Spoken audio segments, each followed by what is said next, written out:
ఇంకోసారి బన్నీ వసూల మీద నోరు పారేసుకోవద్దు. జాగ్రత్త.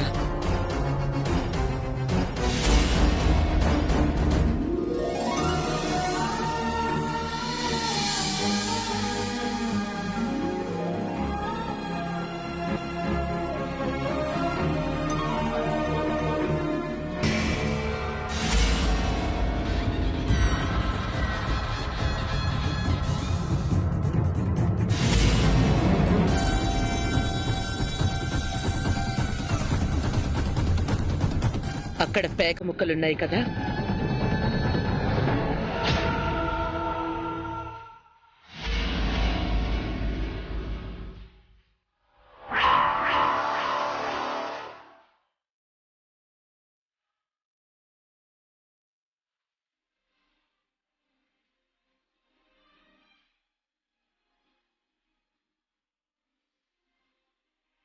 నీ రూమ్లో అవెందుకున్నాయి? అంటే మీరు పేకాడుతున్నారా?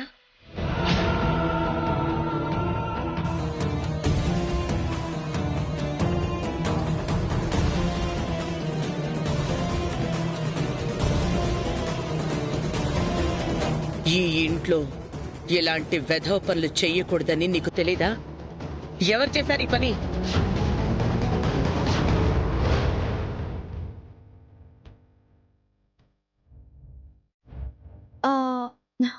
అత్తయ్య, చెల్లికేం తెలియదత్తయ్య. ఇందాక పావని అక్క నేను ఇంటిని శుభ్రం చేశాము. పాత న్యూస్ పేపర్లలో కొన్ని పేక ముక్కలున్నాయి. వాటిని బయట పడేశాము. గాలికి అవి రూమ్లోకి వచ్చినట్టున్నాయి. అంతేనా? లేక ఏదైనా నిజం దాస్తున్నారా?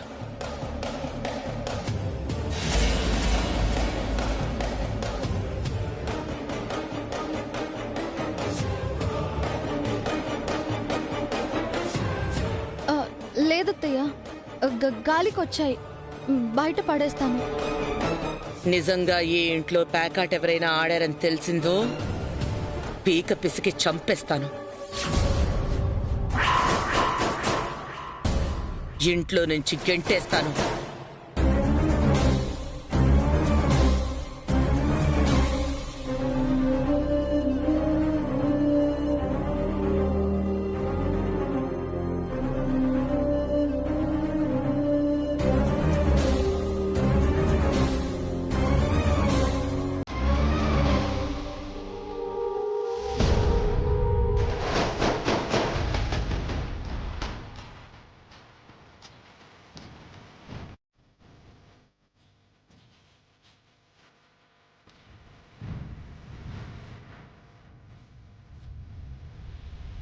ఏంటి హారిక ఇది?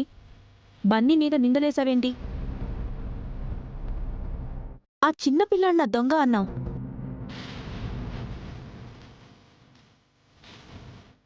ఏమా, ఇందాక మీ అత్త అన్నా సరిపోలేదా?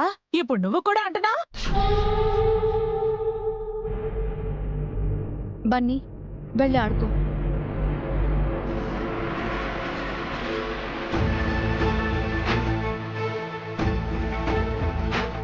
వసు బన్నీలు ఎలాంటివారో తెలిసే నిందలేస్తున్నారేంటి? వీళ్ళు కావాలనే చేస్తున్నారు. ఇందాక కార్డ్స్ విషయంలో హారికపై అరిచాం కదా, అది మనసులో పెట్టుకుని ఇలా ప్రవర్తిస్తుంది. ఏంటి హారిక, ఇప్పుడు అత్తయ్య గారి దగ్గర నిన్ను కాపాడింది కూడా వసునే కదా? చదువుకున్నావు, కాస్తైనా మెచ్యూరిటీ ఉండద్దు? మీరు తోడుకోడళ్ళా, దీనికి అత్తగారులా?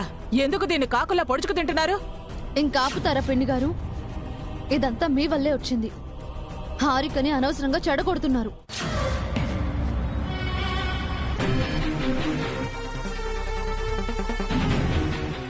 చూడు హారిక, నా గురించి నువ్వు ఏమనుకున్నా సరే, నువ్వు నా చెల్లివి. ఏదైనా నీ మంచి కోసమే చెప్తాను. అది అర్థం చేసుకో. లేదా నాపై నీకు కోపం ఉంటే ఆ కోపం నాపైనే చూపించు. అంతేకాని బన్నీ జోలికొచ్చావంటే మాత్రం ఊరుకోను. నీకిదే చెప్తున్నాను విను.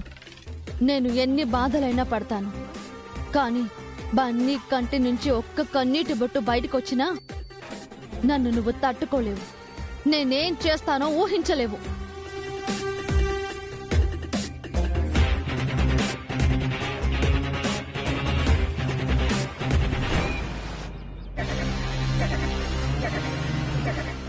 బెదిరిస్తున్నావేంటే? ఏం చేస్తావ్? వసు తలుచుకుంటే ఏమైనా చేయగలదు పిన్ని. అంతదాకా తెచ్చుకోకండి.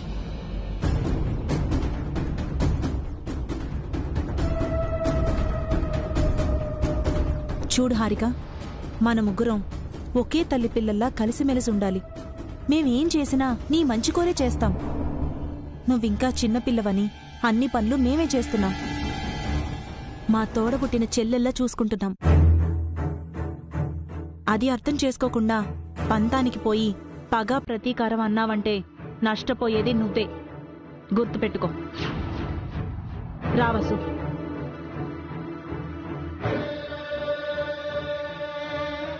మళ్ళీ చెప్తున్నాను హారిక, ఏదైనా ఉంటే నాతో చూసుకో. బన్నీ దాకా వెళ్లకు. వాణ్ణి బాధ పెడితే అందుకు 100 రెట్లు నన్ను బాధ పెట్టినట్టు అవుతుంది. దానికి 100 రెట్లు నిన్ను బాధ పెట్టాల్సి వస్తుంది. జాగ్రత్త.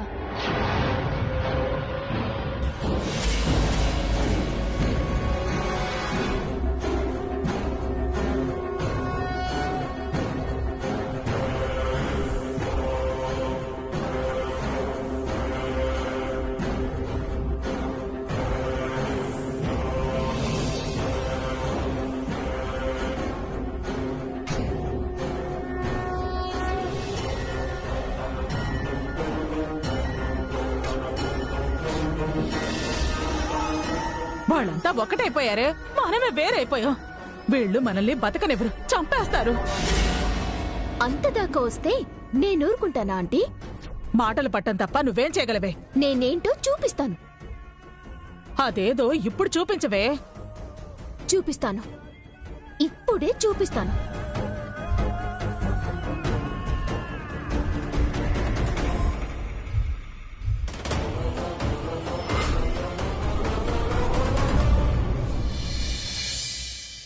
శుభమాని ప్రశాంతంగా గుడికెళ్ళొస్తే ఇంటికి రాగానే హారిక మనశ్శాంతి లేకుండా చేసిందేంటండి? హారికలా ప్రవర్తిస్తుందని నేను ఊహించలేదు. అది తనకి పుట్టిన బుద్ధేనా, లేక ఎవరైనా నేర్పించారో తెలియడం లేదు. చిన్నపిల్లాడని చూడకుండా బన్నీపై దొంగ అని ముద్ర వేసి నిందించటమేంటి? వసుని అంత నీచంగా మాట్లాడటమేంటి? చాలా బాధగా ఉందండి. పిల్లలు తప్పు చేస్తే పెద్దరికంతో సర్ది చెప్పాల్సిన వాళ్ళం మనమే.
రండానికి హారికకి నోరెలా వచ్చిందో.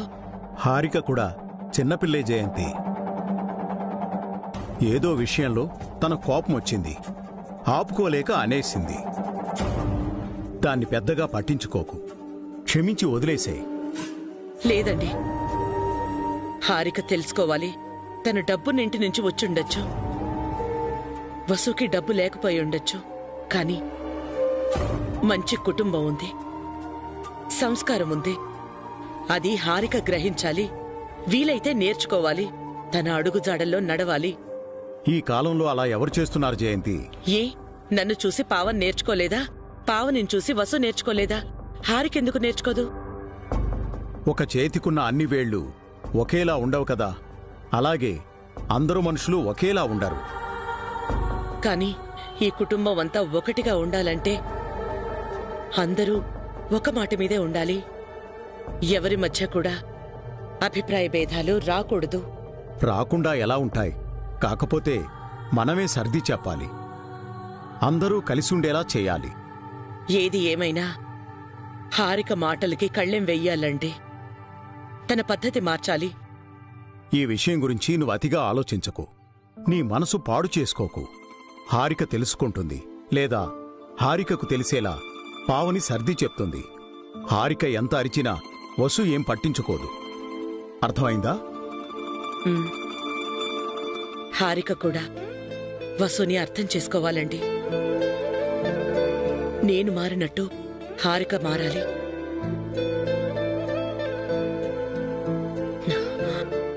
లేకుంటే కష్టం.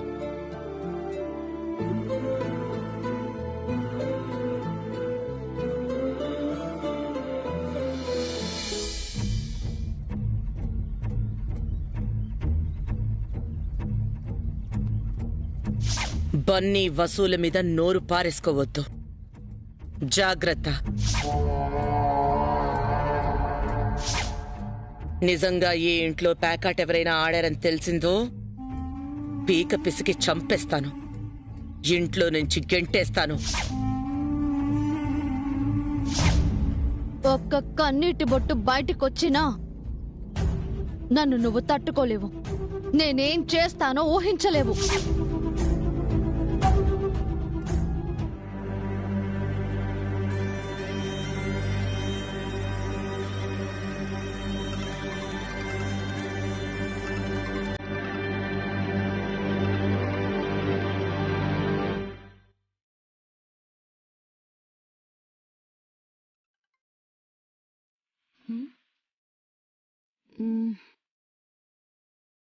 బేబీ ఏంటి ఫోన్ లిఫ్ట్ చేయట్లేదు?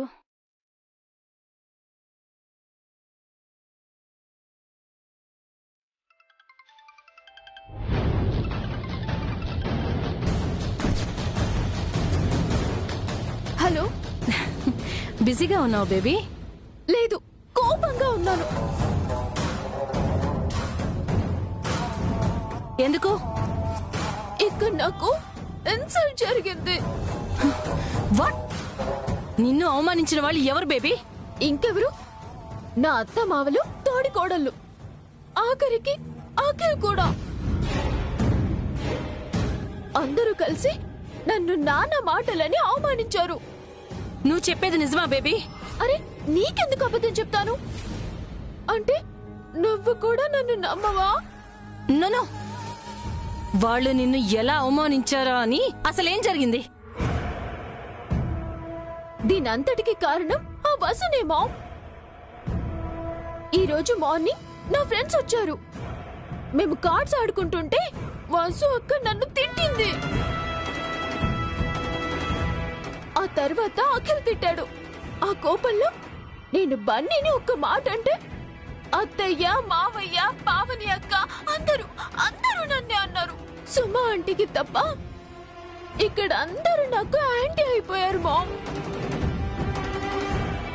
అఖిల్ని పెళ్లి చేసుకుంటే హ్యాపీగా ఉండొచ్చు అనుకున్నాను. మనకున్న డబ్బుకు, స్టేటస్ కు ఇక్కడ నేనే నెంబర్ 1 అవుతాననుకున్నాను.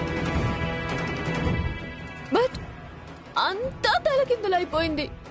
నేను సర్వెంట్ కంటే చీప్ అయిపోయాను. నన్నెవ్వరూ గుర్తించకపోగా అందరూ అవమానిస్తున్నారు మామ్. నీ పట్ల అంత చీప్ గా బిహేవ్ చేయడానికి వాళ్ళకెంత ధైర్యం బేబీ? నువ్వు నా కూతురు అన్న విషయం వాళ్ళు మర్చిపోయారా? ఫస్ట్ నేను నీకు గుర్తున్నానా? పెళ్లి చేసి పంపించేశావు, తర్వాత పట్టించుకోవడం మానేశావు. నువ్వు అసలు నా మావేనా? నువ్వక్కడ హ్యాపీగా ఉన్నావు అనుకున్నాను. నిన్ను బాగా చూసుకోవడానికి ఆ సుమంగళికి లంచాలిచ్చాను. నీకింత అవమానం జరుగుతుందని నేను అస్సలు ఊహించలేకపోయాను. అంతా బస్సు వల్లే మామ్. తనే ఇంట్లో హైలైట్ అవుతుంది. అందరూ తనని తల మీద పెట్టుకొని ఊరేగుతున్నారు. ఊరేగించని ఆ ఉత్సవ విగ్రహాన్ని నేను నీళ్లలో నిమజ్జనం చేస్తాను.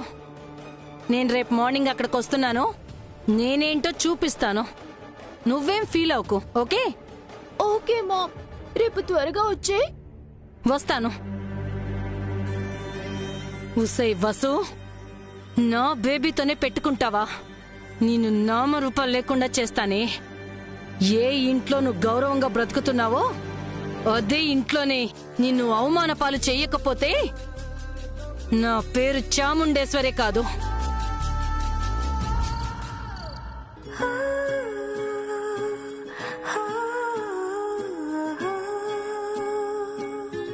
వచ్చారా? రండి.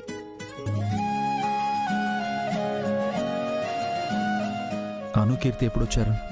ఇందాకే వాళ్ళ తాతయ్య వదిలేసి వెళ్లారు. మీరెప్పుడొస్తారా అని ఎదురు చూసి చూసి ఇప్పుడే నిద్రపోయారు.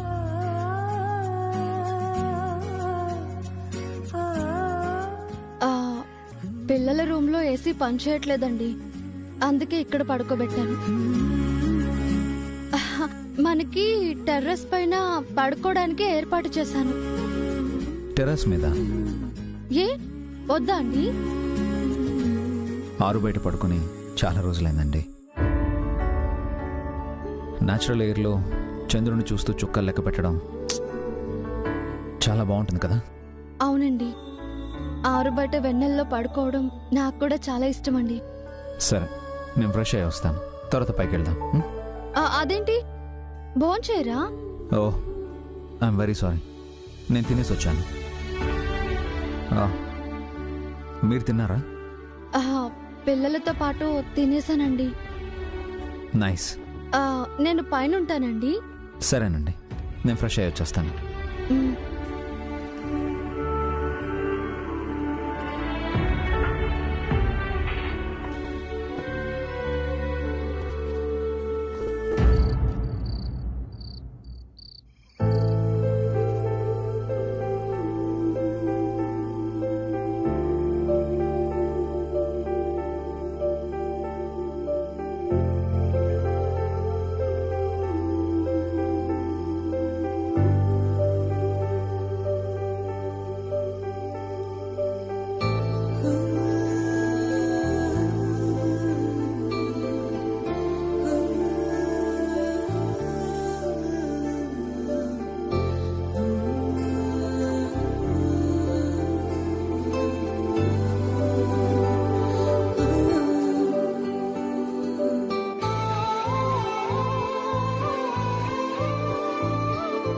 వసు గారు, మీరేంటండి ఒకటే దుప్పటి తెచ్చారు? ఏ, మీకు ఒక్క దుప్పటి సరిపోదా? చలికాలం కాదులేండి. అంటే మీరు దుప్పటి కప్పుకోరా? సమ్మర్లో ఆరు బయట ఎవరైనా దుప్పటి కప్పుకొని నిద్రపోతారా? Mid night చలేస్తుందండి. ఈ వసుకి చలి గిలి ఏమీ లేదు. Are you sure? మీరే చూస్తారుగా. ఎందుకైనా మంచిది, వెళ్ళి ఇంకో దుప్పటి తెచ్చుకోండి. నాకు చలి పెట్టదని చెప్తున్నాను కదండి. ఎందుకైనా మంచిది, ఇంకొకటి తెచ్చుకుంటే బెటర్ కదా. చూడండి, మీకు చలి వేస్తే కప్పుకోండి, నాకు చలి వేసినా కప్పుకోను. పక్కా? ఈ వసు మాటంటే మాటే. Okay, good night. Good night.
మేడ మీద ఎలా వాలనం